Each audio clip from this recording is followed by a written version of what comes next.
我哋今日咧一齊睇一個係屯門嘅居屋新維苑。咁喺屯門嘅居屋咧，如果係房委嘅樓，唔係邵字開頭嘅，通常都係有私人參與興建嘅。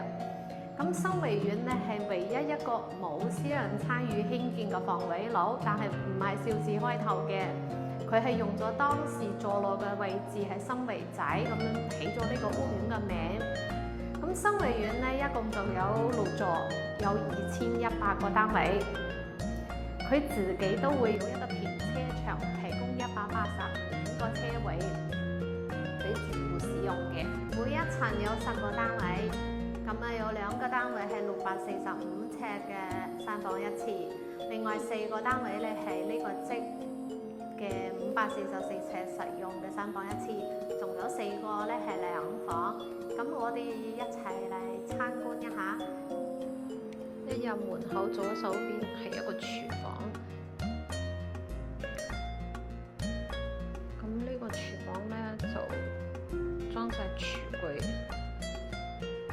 我覺得佢呢啲櫥櫃望落都好新淨。廚房後邊咧會有一個工作平台。其實呢個位置咧就大概76cm。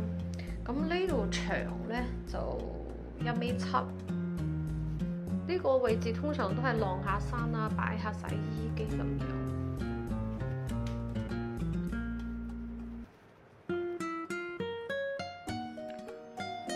咁跟住落嚟係廁所，呢個洗手間我覺得要自己執下裝修。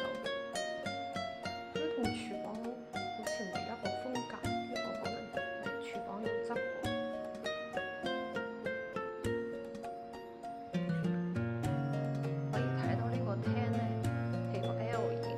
呢度係食飯，擺個應該6個8個台都擺到。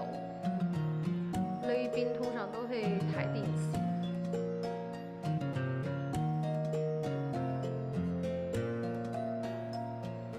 呢度望出嚟係西南。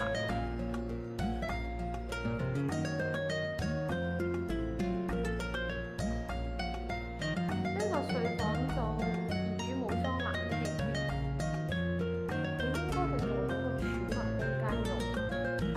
位置有2.2米嘅，呢個位置有1.68米。